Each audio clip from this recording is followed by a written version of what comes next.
ได้แน่พี่น้องเลยทางนาบ่าวน้องป๊อปเฮาหัวหน้าหน่วยสบายดีหัวหน้าหน่วยสวัสดีเด้อโอ้เป็นจังไดอยู่ดีไหมแห้งโดยห่วยเลยใช้บ่เลยบาทนี่กินข้าวกำลังอิ่มอันแล้วกินแล้วอีกแล้วโอ้กินกับหยังดูไหมไม่เบิดแล้วบ่หมดแล้วโอ้ว่าจะกินน้ำบดจับเนาะ เอาลงก็ได้มือมาเป็นยังเป็นยังไงเนาะคือหน้าตาสดใสพดพองแน่มื้อนี้มาแต่มาสการดิบ่ได้พอกันโดนเติบโดยเป็นยังไงช่วงนี้ชีวิตดีขึ้นกว่าเก่าบ่หรือว่าลดลงกว่าเก่าชีวิตก็มันบ่ได้ลงบันไดดอกดีขึ้นบ่ดีขึ้น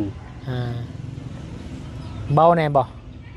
แม่นแหละโดยเบาแล้วตะกี้ว่านักบ่โดยนักนี่นักศิลป์โดยนี่ศิลป์เบิดแล้วบ่ยังอยู่โดยเอ้าเบาเสียงมาให้มื้อน่ะมาให้แต่ว่าจ่ายครึ่งนึงเด้อจ่ายครึ่งนึงโดยยังจักล้านบาทนี่ยัง3 ล้านโอ้ตะกี้จักล้านตินี่6 ล้านเด้7 ล้านจะว่าให้ทางนาบ่าว3 ล้านก่อน3 ล้านก็เอาไว้อยู่ในครอบครัวแต่ว่ายัน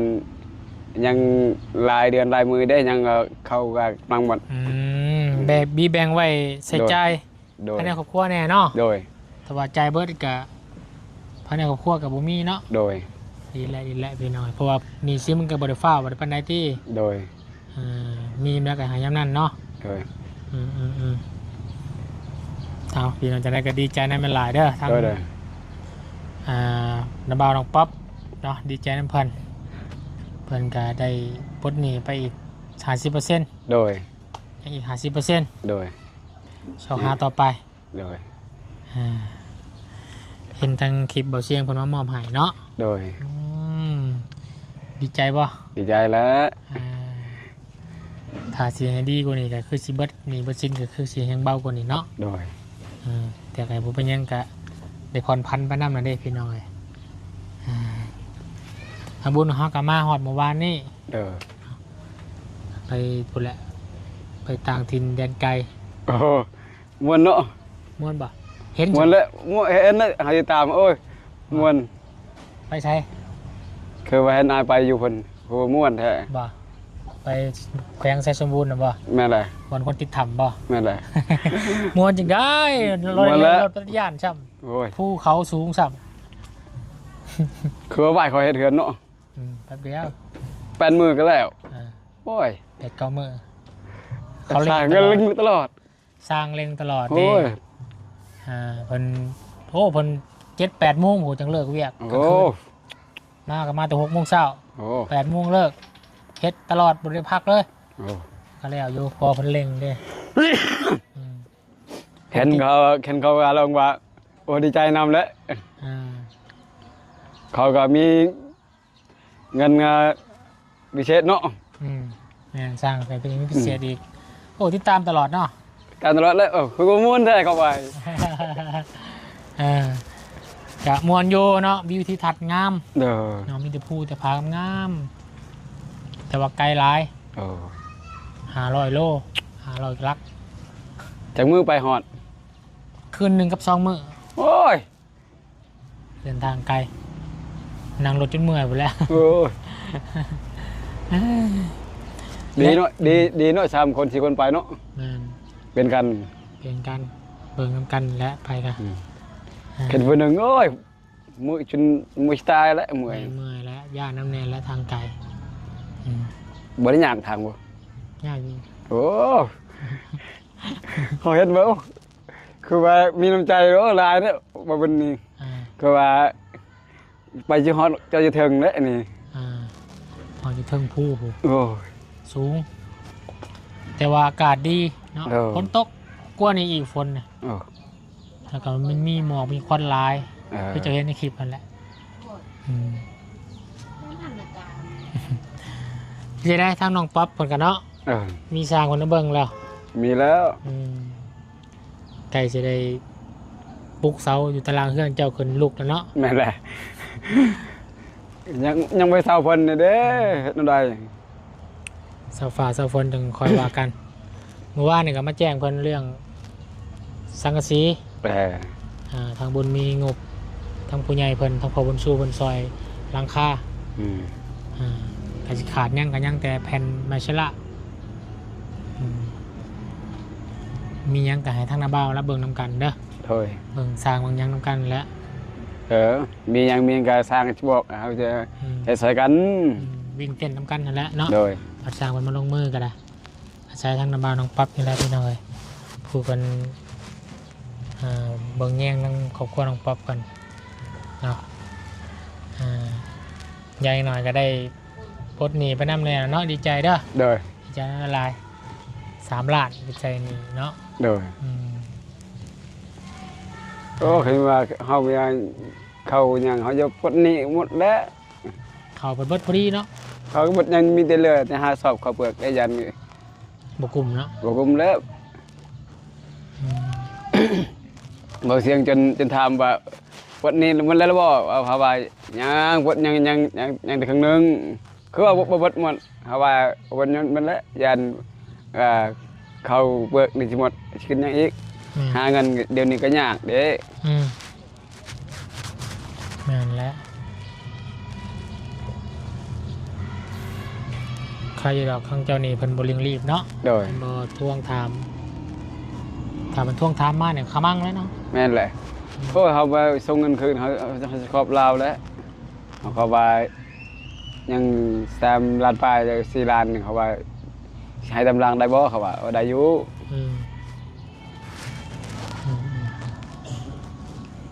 เบิ่งกันไปพี่น้อยถ้าบุญมากมันจะมาเยี่ยมยามถามข่าวทั้งนาบ่าวและเนาะมาอัปเดตเยี่ยมยามทั้งน้องป๊อปเติมถ้าถ่ายเศร้าบดฝนนี่ก็โดนเติบแล้วนี่เนาะเรายำใดพี่น้อย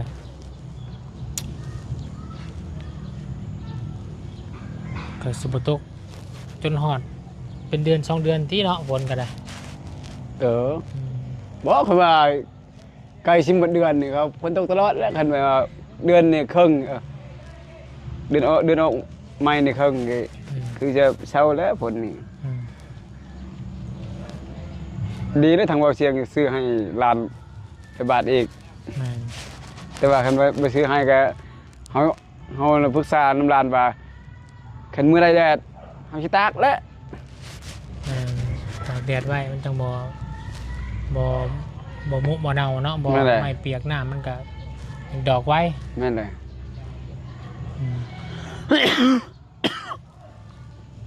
มันบ่ทนบ่ทานล่ะพี่น้องแต่น้ำมือน่ะบ่ได้ไปเฮ็ดเวียกได้จักก่อนเนาะบ่มีเวียกได้เดี๋ยวนี้เด้หญ้าก็มีแต่เสียหญ้า2 อาทิตย์ให้หลานช่วยให้เอาลูกเด้น้องของน้องป๊อปแต่เดี๋ยวนี้ก็ฝนตกเขาขี้คร้านแล้วฝนตกไผก็จะให้เอาเด็กน้อยมันให้ตลอดฝนตกนี่จึงไปใส่คันแดดนี่แค่นี้เขาอุ้มไปเล่นก็เขาใครนี่นี่ก็มีแต่เฮาผู้เดียวแล้วไปเชื่อหญ้าก็หกโอ้ยชาชนมัน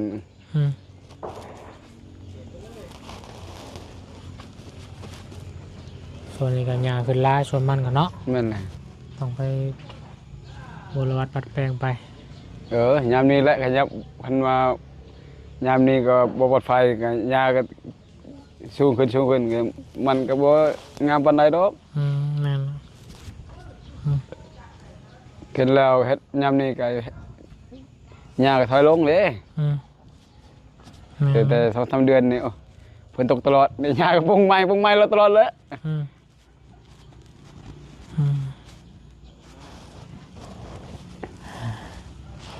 ชาเฮือนน้องป๊อปนี่ทั้งจะว่าสิเฮ็ดช่วงแบบใดคิดในใจคุณโดยส่วนตัวเจ้าเฮ็ดแบบใดสารบ่สารเฮ็ดน้องป๊อปนี่ ซาเนี่ยเขาคิดว่าแต่บิดเริ่มต้นนี่ก็ว่าเขาแต่อยากซื้อดินนี่แหละแต่บิดซื้อดินนี่แหละอย่างอย่างมันจะเกิดขึ้นเด้คือว่าขายบ่ขายขึ้นมายุ่งยากเขาเจ้าของดินก็คือว่าเขาพิดกันตลอดเลยนะช่องแม่กับลูกเขยนี่คือว่าขายบ่ขายเป็นย้อนเช่นว่าได้ก็ได้ดนนานเห็นบ่บ่คือว่าแต่ว่าเขาครูเอิ้นว่าเห็นว่าซื้อได้ก็ทำมาได้เลยนะมันเกิดอันนี้มันยุ่งยากมันก็ตลอดนะครับคือว่ามันเฮ็ดจังไดจังไดก็คือยุ่งยากคือกันนั่นแหละคือดนนานคือกันนั่นแหละวันนี้ทรงเพื่อนของน้องป๊อปนี่ รูปแบบเพื่อนนี่ทั้งจะว่าสิเฮ็ดแบบใดเฮ็ดแบบคือว่าเขาลานจะได้คือว่าอย่าเฮ็ดแบบคือเฮือนนางอย่างจริงๆเด้อันนั้นน้องเลี้ยงเด้เขาว่าจะได้โมเดลทุกวันเลย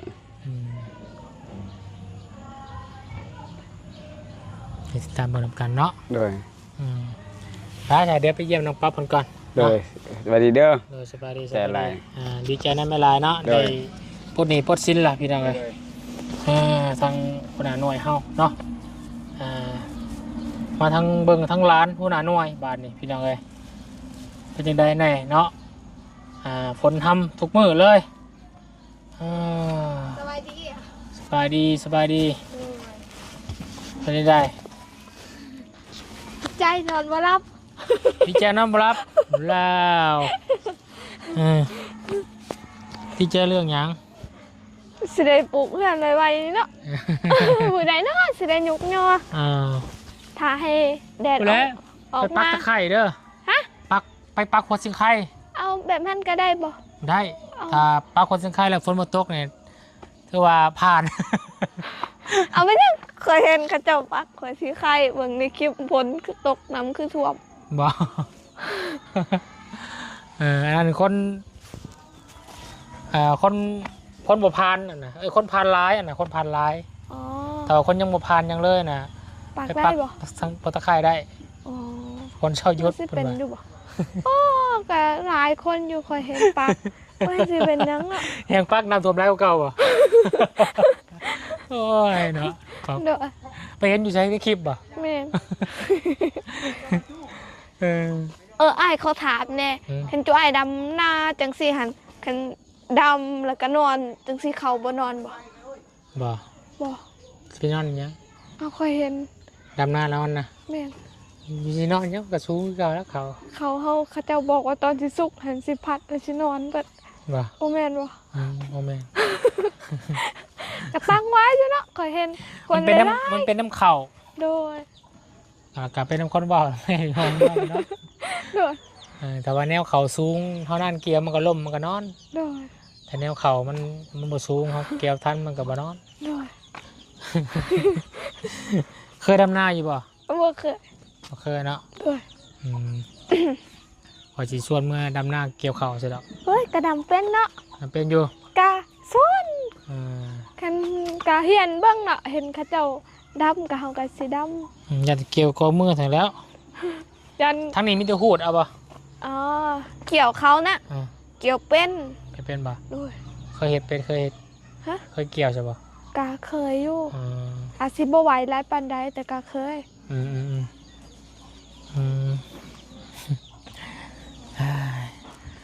นี่แหละพี่น้องเอ้ยกะมาเบิ่งเพิ่มเติมเนาะเฮือนน้องป๊อปเนาะกะเฮือนนี่สิปลูกบอนใดชาคิดว่าสิปลูกบอนนี่บ่โดยบอนนี่แล้วเนาะหันหน้าไปทางไหนบัดนี่หันหน้าไปทางทางที่ตามเฮือนตัวเก่าเขาสิโหนออกโหนเฮือนหลังนี่แม่นไปเอาไว้บอนท่านก็ได้บ่มันโยได้อีบ่ก็คือสิได้บ่นักบ่ก็นักโยหลายคนเอิ้นเบิดบ้านโยไปตั้งอยู่พุ่นเนาะโดยตั้งอยู่บนพุ่นก็ได้คือกัน แต่ว่าย่อได้ แต่มันก็ต้องย้ายฟื้นย้ายไฟอีกนะไฟจังไฟก็ดึงเขาเพื่อนย้าย แม่น เนาะ โดย ถ้าย่อได้ก็ดีกันแล้วไปปลาอยู่เพื่อนครัวเก่าหัวเนาะ โดย เพื่อนแยงมันจังบ่บังเพื่อนงามเด้ แม่น หันหน้ามานี่จบเจือ โดย นั่นแหละ ไอ้มาผู้เดียวบ่ แม่นมาผู้เดียวผู้เดียวมานี่ มื้อนี้รถบ่ได้ติดบ่ บ่ บ่ บ่ติดมานี่ ว้าเมื่อวานนี่ติดตอนกลางคืนจนหอดบ้านคนนี้เลย แม่นติดแห้งเมื่อวานนี่รถบ้าก็จนป้าไว้ข้างทางอะ โดย จอดไว้ข้างทางแล้วก็ขี่รถจักรน้ำหมูมากินข้าว อ๋อโดย แล้วตอนดึก หิวข้าว ตอนดึกถึงมาเอา อ๋อโดย ว่าถ่ายเป็นหลายชั่วโมง โดย แต่มันนี่คือโบราณปานใดมันนี่แต่ว่ากระติดอยู่แถวบ้านดงพุ่นแหล้วแต่มันก็ไปได้เรื่อยอาทิตย์คือเมื่อวานนี่โอ้ยเป็นยังไห้ไปแล้ว ไปบ่ไปเนาะ แม่นอันตรายอยู่พี่น้องเลยเอารอติดตามบนทำการพี่น้องเพื่อนทั้งน้องป๊อปสร้างเฮาสิเฮ็ดมื้อใดเนาะฝนตกเลยหยุดไว้ก็เฮาก็สินำสร้างมา โดย เฮ็ดมันมีก็ลำบากอยู่หั่นแหละพี่น้องเนาะถ้าว่ามันบ่หยุดตกก็ยืดเหยียดไปโดนเติบขยานนะเพราะว่าเฮายัง กระปายนอนบ่รับก่อน เพราะว่าอุปกรณ์เขายังบ่ครบเลยเนาะ แม่ ถ้าเฮ็ดไปกับแผ่นชลาเขายังบ่มี แม่น นะบานประตูอีกพวงครบอีก โดย ก็ยังขาดสองอย่าง3อย่างพี่น้อง แม่น บานประตูวงครบคู่กันแล้วก็แผ่นชลา โดย แผ่นชลานี่คือน้องปั๊บนี่อาจจะเปลืองเนี่ยพี่น้องเลยเพราะว่าน้องเพิ่นสิแอมเบิดเด้ โดย หาแอมเบิดเพื่อนจะดีบัดปลาบอลกระเทิบเลย แม่น แต่ที่เพื่อนเจ้าสิอ้อมแอมบ่เลยมันสิเปลืองแผ่นฉลากของเก่า โดย จากเพื่อนน้องจะดีนี่คือว่า130หรือ120น้องประมาณ140-50โลจับ โดย นั่นน่ะ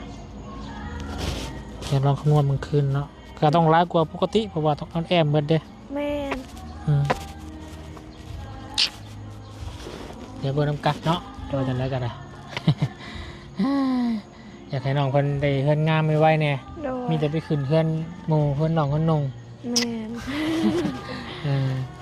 เอาจะได้ก็สู้ๆเนาะเป็นกำลังใจให้ขอให้น้องเพิ่นมีงบซื้อใหม่แผ่นฉลายไว้เด้อ โดยเข้าใจเด้อ หน่อยเอาป้าชายนะบ่าวเมื่อเขากินน้ำก่อนบัดนี้ โดยขอบใจเด้อขอให้นำบาเดินทางปลอดภัยขอให้พระเจ้าอวยพรเด้อ หน่อย ด้วย แรงน้องปอบผู้จำแต่ยังกินแรงมาเนี่ย มี มีกินแต่มีตลอดใช่มีวิตามินอยู่ว่ะ กะมีกับหน่อไม้ มีแต่ในวิตามินหลายเนาะ ป้าชายโอเคสบายดีเดี๋ยวฝนกับสิมาแล้วพี่น้องเลยเนาะป้าชายโอเคพี่น้องเนาะทางอาวุธเองก็จะได้ขออนุญาตจบคลิปลาพี่น้องเพียงสมัยก่อนสำหรับวันนี้พอๆกันในคลิปหน้ากันแล้วกันเนาะวันนี้ก็ขอบุญขอบคุณขอบใจขอพี่น้อง FC บัดสุขุทุกคนที่ให้เกียรติติดตามรับชมเป็นกำลังใจกับประบุญสารวัตรหลักทีมงานวัดสุขุทุกคนพี่น้องเนาะไปแล้วสวัสดีเด้อพี่น้องเด้อสบายดีและสวัสดีพี่น้อง